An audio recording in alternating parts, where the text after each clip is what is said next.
ഭൂട്ടാനിലൂടെയുള്ള സഞ്ചാരം തുടങ്ങിയിരിക്കുകയാണ് ഞാൻ. ഒരൽപ്പം മുൻപ് ഭൂട്ടാനിലെ പാരോ ഇന്റർനാഷണൽ എയർപോർട്ടിൽ കാഠ്മണ്ഡുവിൽ നിന്ന് ഒരു ഭൂട്ടാൻ എയർലൈൻസിന്റെ വിമാനത്തിൽ വന്നിറങ്ങിയതാണ്. അവിടെ നിന്ന് ഹിമാലയത്തിന്റെ മടിത്തട്ടിലെ അതിമനോഹരമായ ഒരു രാജ്യത്തുകൂടിയുള്ള സഞ്ചാരം തുടങ്ങിയിരിക്കുന്നു.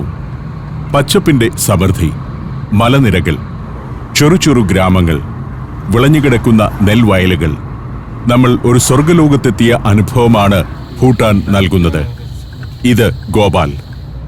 പുറകിൽ താഷി ഇരിപ്പുണ്ട്. താഷിയാണ് ഗൈഡ്. ഞാൻ കാഴ്ചകളെല്ലാം ചിത്രീകരിച്ച് പോവുകയാണ്.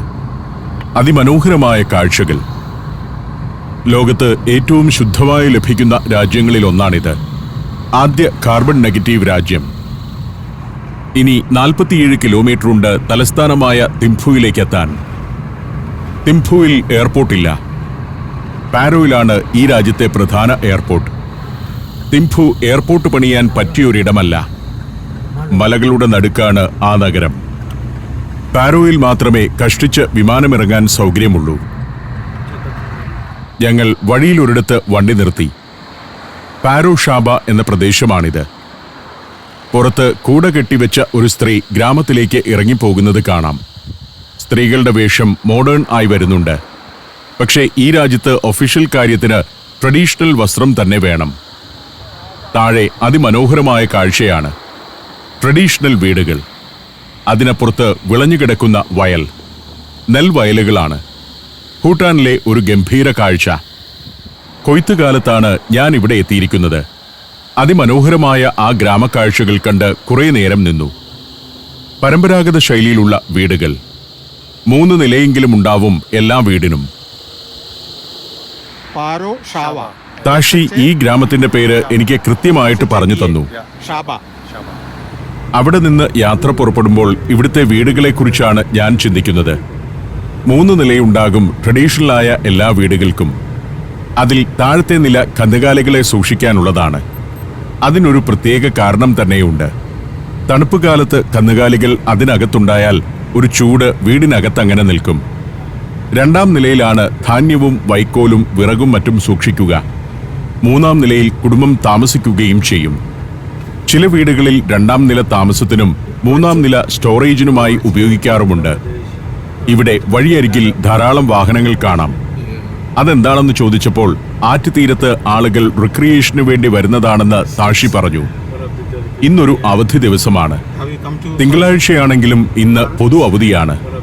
അതിന് കാരണം കൊയ്ത്തുത്സവമാണ് ഇന്ന്. എന്നുവച്ചാൽ മഴക്കാലം കഴിഞ്ഞ് വെയിൽ തെളിഞ്ഞു തുടങ്ങുന്ന കാലമാണ്. നമ്മുടെ നാട്ടിലെന്ന പോലെ ഓഗസ്റ്റൊക്കെ ആകുമ്പോൾ ഇവിടെ നല്ല മഴയായിരിക്കും. സെപ്റ്റംബർ പകുതി കഴിയുമ്പോഴേക്കും മഴ അവസാനിച്ച് കൊയ്ത്തുകാലം തുടങ്ങുകയായി.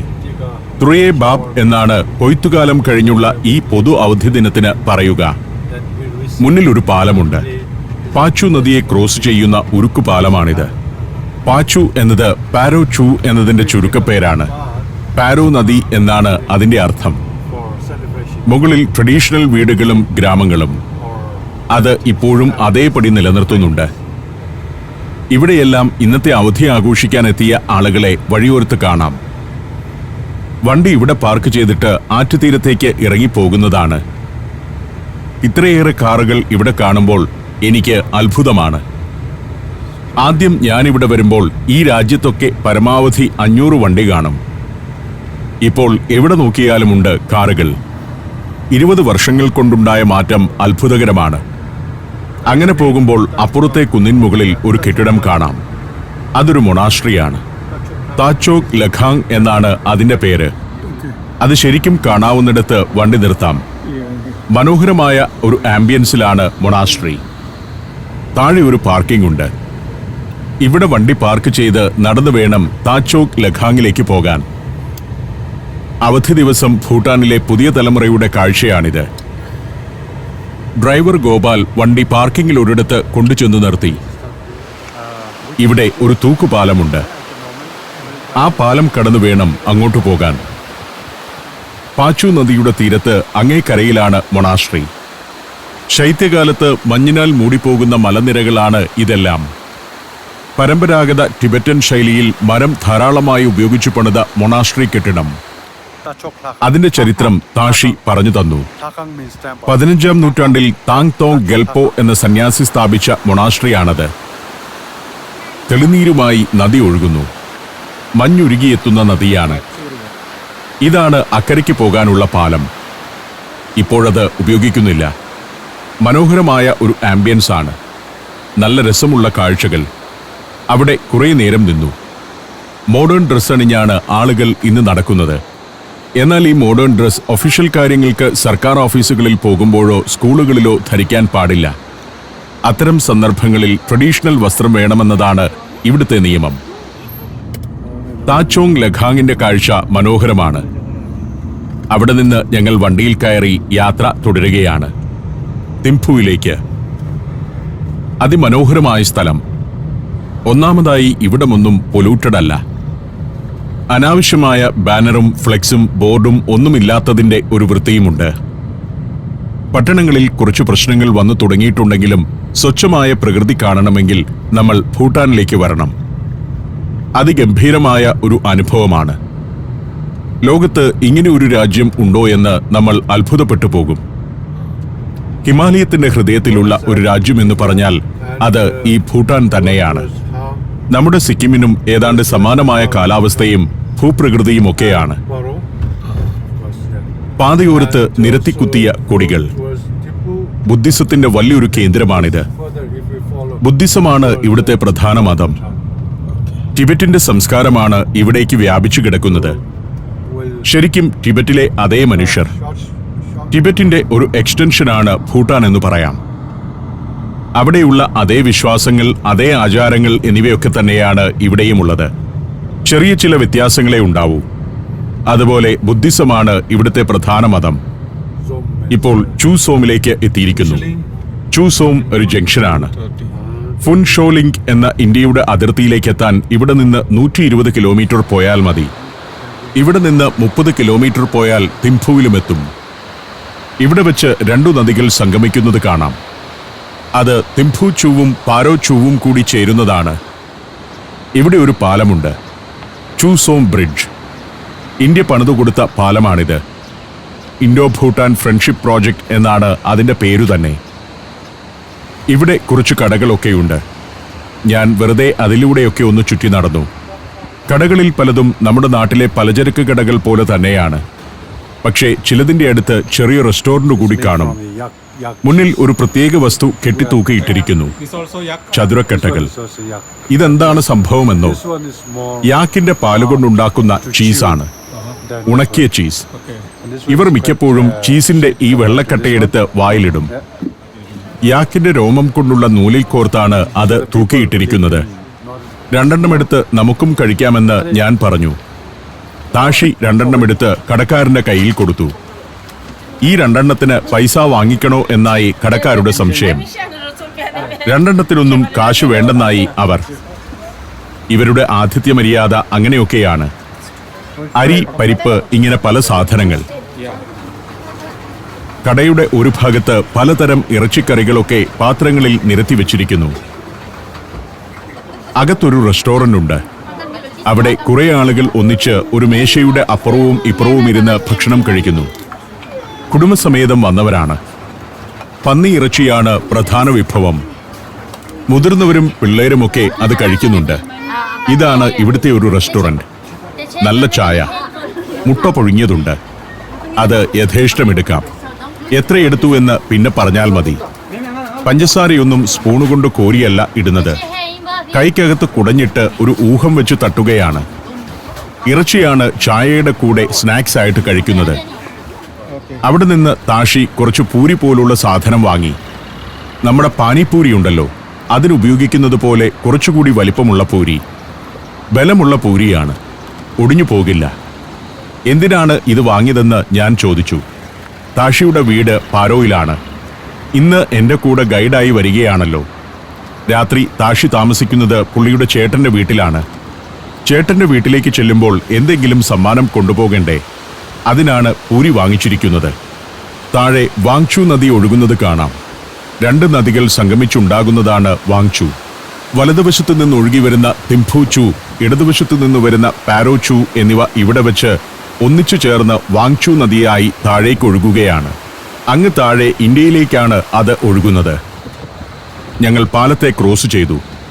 നമ്മുടെ ഡ്രൈവർ ഗോപാൽ വണ്ടി പാലത്തിനപ്പുറം കൊണ്ടുപോയി ഇട്ടിട്ടുണ്ട്. തിംഫുവിലേക്കുള്ള ഒരു പ്രവേശന കവാടമാണിത്. ആ നഗരത്തിലേക്ക് ഇനി 30 കിലോമീറ്റർ ഉണ്ടെങ്കിലും ഇവിടെ വലിയൊരു ഗേറ്റ് സ്ഥാപിച്ചിരിക്കുന്നു. അത് കടന്നു ചെല്ലുമ്പോൾ ടൂറിസ്റ്റുകളുടെ ബസ്സുകൾ വഴിയോരത്ത് കാണാം. ഇവിടെ ഇത്തരം വണ്ടികളേ ഉള്ളൂ.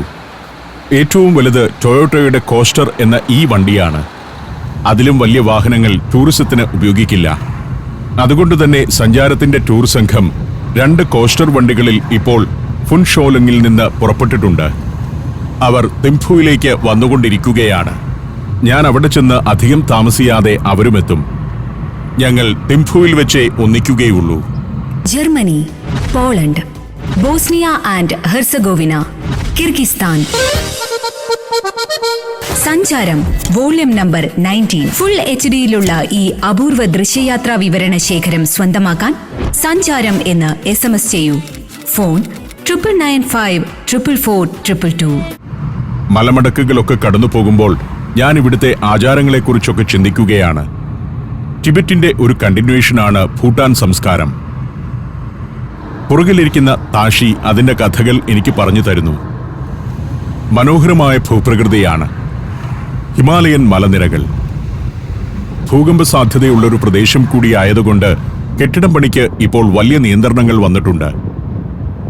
ഇവിടുത്തെ ഓരോ ഗ്രാമത്തിലും ധാരാളം നെൽവയലുകൾ ഉണ്ടാവും. നെൽവയലുകൾ ഉള്ളിടത്താണ് ഗ്രാമങ്ങൾ രൂപപ്പെടുന്നതെന്ന് പറയാം. ഓരോ ഗ്രാമവും സെൽഫ് സഫിഷ്യന്റ് ആണ്. ഒരു ഗ്രാമത്തിന് വേണ്ട നെല്ല് അവിടെ തന്നെ ഉൽപ്പാദിപ്പിക്കും. ആ കാണുന്നതാണ് ട്രഡീഷണൽ വീടുകൾ. അതൊന്നും പുതിയ കാലത്തേതല്ല, വലിയ വീടുകളാണ്. പണ്ടുകാലം മുതൽ തന്നെ ഇന്നാട്ടുകാർ അത്യാവശ്യം വലിയ വീടുകളിലാണ് താമസിച്ചിരുന്നത്. 3 നിലകളുള്ള വീടുകൾ. ചെറിയ അങ്ങാടികൾ പണ്ടത്തേതിൽ നിന്ന് വ്യത്യസ്തമായി ഇപ്പോൾ പലയിടത്തും രൂപപ്പെട്ടു വരുന്നുണ്ട്. അതിമനോഹരമായ കാഴ്ചകളാണ്. ഇപ്പോൾ കാണുന്ന വാഹനങ്ങളുടെ ബാഹുല്യമാണ് എന്നെ അത്ഭുതപ്പെടുത്തുന്നത്. പണ്ടു വന്നപ്പോൾ തിംഫു നഗരത്തിൽ 6-7 വണ്ടി കണ്ടെങ്കിലായി. പിന്നെ പാരോയിലും 5-6 വണ്ടികൾ കാണും. പാരോയിൽ നിന്നും തിംഫു വരെ പോകുന്നതിനിടയ്ക്ക് ഒരു 15 വണ്ടി കടന്നുപോയെങ്കിലായി.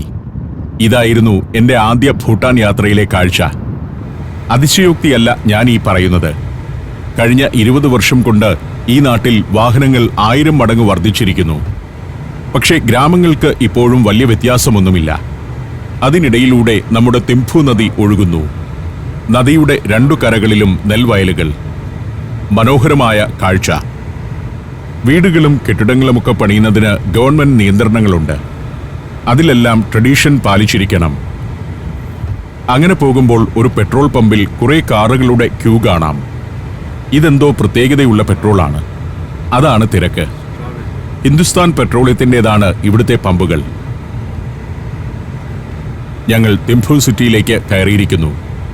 അതിന്റെ പടിപ്പുര കടന്നതോടെ അങ്ങ് താഴെ ഒരു ചെറിയ പട്ടണം ഉയർന്നു വരുന്നു. തിംഫു തന്നെ. തിംഫു ഇങ്ങനെ എക്സ്പാൻഡ് ചെയ്തുകൊണ്ടിരിക്കുകയാണ്. അതിന് കാരണമുണ്ട്. ഗ്രാമീണരിലെ പുതിയ തലമുറ മുഴുവൻ തിംഫുവിലേക്ക് കുടിയേറിക്കൊണ്ടിരിക്കുകയാണിപ്പോൾ. വിദ്യാഭ്യാസത്തിന് ഇങ്ങോട്ട് വന്നാൽ പിന്നെ തൊഴിലൊക്കെ ഇവിടെ കിട്ടും. അപ്പോൾ തിംഫു വലിയ പട്ടണമായി വളർന്നുകൊണ്ടിരിക്കുകയാണ്. ഈ രാജ്യത്താകെ 7.5 ലക്ഷം ജനങ്ങളെയുള്ളൂ. അതിൽ 1.5 ലക്ഷത്തോളം പേരും തിംഫുവിലാണ് വസിക്കുന്നത്. തിംഫു നമ്മുടെ ഒരു ഇടത്തരം ജില്ലാ ആസ്ഥാനത്തിന്റെ അത്ര വളർച്ചയിലേക്ക് എത്തിയിരിക്കുന്നു. തിംഫു എന്നെ അത്ഭുതപ്പെടുത്തി. കാരണം നഗരഹൃദയത്തിൽ നിന്ന് 5-6 കിലോമീറ്റർ ഇപ്പുറം വരെ നഗരം വ്യാപിച്ചു കഴിഞ്ഞു. അത്ഭുതപ്പെടുത്തുന്ന വളർച്ച. കെട്ടിടങ്ങൾക്കൊക്കെ 6 നിലകളിൽ കൂടുതൽ അനുവദിക്കില്ല. പരമാവധി 7 നില. ഇവിടെ ധാരാളം അപ്പാർട്ട്മെന്റുകൾ ഉണ്ടായിരിക്കുന്നു. തിംഫുവിൽ അപ്പാർട്ട്മെന്റുകൾ എന്നത് ഞാനിവിടെ ആദ്യമായി വന്ന കാലത്ത് സങ്കല്പിക്കുവാൻ കഴിയുമായിരുന്നില്ല. ഫ്ളാറ്റുകൾക്കൊക്കെ ടിബറ്റൻ ശൈലിയാണ്. എന്നാൽ അതിനിടയ്ക്കെല്ലാം പഴയ രീതിയിൽ മണ്ണുകൊണ്ടു പണിത ട്രഡീഷണൽ വീടുകളും കാണാം. കാർ തിംഫു നഗരത്തിന്റെ പ്രധാന ഭാഗത്തേക്ക് കയറിയിരിക്കുന്നു. തൊഴിലും മികച്ച ജീവിത സൗകര്യങ്ങളും തേടി ഭൂട്ടാനിലെ ഗ്രാമങ്ങളിൽ നിന്ന് തിംഫു, പാരോ തുടങ്ങിയ നഗരങ്ങളിലേക്ക് വൻതോതിലുള്ള കുടിയേറ്റമാണ് ഇപ്പോൾ നടന്നുകൊണ്ടിരിക്കുന്നത്. 15-നും 30-നും ഇടയിൽ പ്രായമുള്ളവരാണ് ഇങ്ങനെ ഗ്രാമം വിട്ടു പോകുന്നവരിൽ കൂടുതലും. 2017 കണക്ക് പ്രകാരം ഭൂട്ടാനീസ് ഗ്രാമങ്ങളിലെ 21% ആളുകളും പട്ടണത്തിലേക്ക് കുടിയേറിയതായി കണ്ടെത്തിയിട്ടുണ്ട്.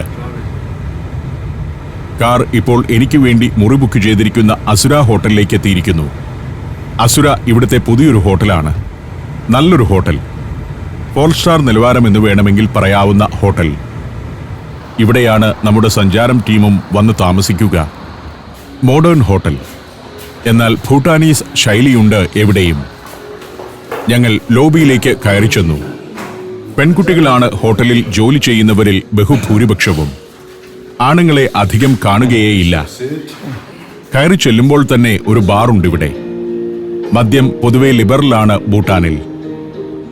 ഇപ്പോഴത്തെ രാജാവ് നാംഗ്യേൽ വാങ്ചുക്കും അദ്ദേഹത്തിന്റെ യുവതിയായ ഭാര്യയും 3 മക്കളും. 26-ാം വയസ്സിൽ അച്ഛനിൽ നിന്ന് അധികാരമേറ്റെടുത്ത് ഭൂട്ടാന്റെ രാജാവായ ആളാണ് ജിഗ്മേ ഖേസർ നാംഗ്യേൽ വാങ്ചുക്. മൂത്ത മകനായിരിക്കും അടുത്ത രാജാവ്. ഇനി താഷി പോവുകയാണ്. ഇന്ന് എന്നോട് വിശ്രമിച്ചോളാൻ പറഞ്ഞു. ഞാനും മുറിയിലേക്ക് പോകാമെന്ന് തീരുമാനിച്ചു. രാത്രിയാകുമ്പോഴേക്കും സഞ്ചാരം ടീമെത്തും. അതുവരെ മുറിയിൽ പോയി വിശ്രമിക്കാം. മുറിയിലേക്ക് ചെന്നു. നല്ല മുറിയാണ്. എല്ലാ മുറികളും ഇങ്ങനെയൊക്കെ തന്നെ ഉള്ളതാണിവിടെ. ഇതാണ് ഇവിടുത്തെ ഒരു നിലവാരം. അടുത്ത കാലത്ത് പണിത ഹോട്ടലാണ്. തിംഫുവിലെ നല്ല ഹോട്ടലുകളിലൊന്നാണ് അസുര. അതിന്റെ ജാലകത്തിലൂടെ നോക്കുമ്പോൾ മനോഹരമായ വ്യൂ ആണ്. തിംഫു നഗരത്തിന്റെ ഗംഭീരമായ ഒരു കാഴ്ച. നഗരത്തിലെ വാഹനങ്ങളുടെ ബാഹുല്യം എന്നെ അത്ഭുതപ്പെടുത്തുന്നുണ്ട്. അങ്ങനെ കുറേ നേരം കഴിഞ്ഞു. സന്ധ്യയായി. അപ്പോഴേക്കും നമ്മുടെ സംഘമെത്തി. ഞാൻ ലോബിയിൽ ചെല്ലുമ്പോൾ എല്ലാവരും വന്നിട്ടുണ്ട്. വളരെ ആഹ്ലാദമായി. ഈ സംഘത്തിലെ ഏറ്റവും പ്രായം കൂടിയ അംഗമാണിത്, ദേവയാനിയമ്മ. അവർ വീട്ടിൽ നിന്ന് 4 പേരുടെ സംഘമായിട്ടാണ് വന്നിരിക്കുന്നത്. 92 വയസ്സുകാരിയൊക്കെയുള്ള യാത്രാസംഘം. ഇതാണ് സഞ്ചാരത്തിന്റെ ഫാമിലി എന്ന് പറയുന്നത്. എല്ലാ പ്രായക്കാരുമുണ്ട്. എനിക്ക് അഭിമാനവും സന്തോഷവും തോന്നി. കാരണം ഇത്രയേറെ ആളുകളെ യാത്ര ചെയ്യുന്നതിന് പ്രചോദിപ്പിക്കാൻ കഴിഞ്ഞുവെന്നത് ചെറിയ കാര്യമല്ലല്ലോ. ആയിരക്കണക്കിന് ആളുകൾ ഇനിയും കാത്തിരിക്കുകയാണ്. രാത്രി ഏറെ വൈകുവോളം ഞങ്ങൾ കഥകൾ പറഞ്ഞ് അങ്ങനെയിരുന്നു. പിറ്റേന്ന് രാവിലെ തന്നെ എല്ലാവരും ബ്രേക്ക്ഫാസ്റ്റ് ഒക്കെ കഴിച്ചെത്തി. ഇന്ന് ഞങ്ങൾ പുനാഖയിലേക്ക് യാത്ര പുറപ്പെടുകയാണ്. 8:30 ആയപ്പോഴേക്കും റെഡിയായി. 24 പേരേയുള്ളൂ. ഈ 24 പേരെ വേണമെങ്കിൽ ഒരു കോസ്റ്ററിൽ കൊള്ളും. പക്ഷേ യാത്ര സൗകര്യപ്രദമാക്കാൻ വേണ്ടി 2 കോസ്റ്റർ തന്നെയാണ് പറഞ്ഞിരിക്കുന്നത്. അപ്പോൾ ലാവിഷായിട്ട് പോകാം. ഒരു പ്രശ്നമേ ഉള്ളൂ, ഞാൻ ഏത് വണ്ടിയിൽ ഇരിക്കുമെന്നതാണത്. പരിഹാരം ഞാൻ തന്നെ നിർദ്ദേശിച്ചു. അങ്ങോട്ടുള്ള യാത്രയിൽ ഒരു വണ്ടിയിലും തിരിച്ചുള്ള യാത്രയിൽ മറ്റേ വണ്ടിയിലും ഞാൻ കയറാം. 2 വണ്ടിയിലുമായി 2 പ്രാദേശിക ഗൈഡുമാരും 2 ഡ്രൈവർമാരുമുണ്ട്. ഇദ്ദേഹത്തിന്റെ പേര് അശോക് റായ് എന്നാണ്. നമ്മുടെ അശോക ചക്രവർത്തിയുടെ പേരു തന്നെ. ഇത് ഗൈഡ്. വളരെ മിടുക്കന്മാരാണ് ഇവർ. നന്നായി ഇംഗ്ലീഷൊക്കെ സംസാരിക്കും. നല്ല വിദ്യാഭ്യാസം ലഭിച്ചവരാണിവർ. ഇന്ത്യൻ അധ്യാപകരാണ് ഒരു കാലത്ത് ഇവരെ മുഴുവൻ പഠിപ്പിച്ചിരുന്നതെന്ന് ഓർക്കണം. 2 ഗൈഡുമാരും കഥകളൊക്കെ പറയും. ഒരു ഇൻട്രൊഡക്ഷൻ തരും. കാര്യങ്ങൾ വിശദീകരിക്കും. ഒപ്പം സഞ്ചാരത്തിന്റെ മാനേജറുമുണ്ട്. അദ്ദേഹം മറ്റേ വണ്ടിയിലാണ്.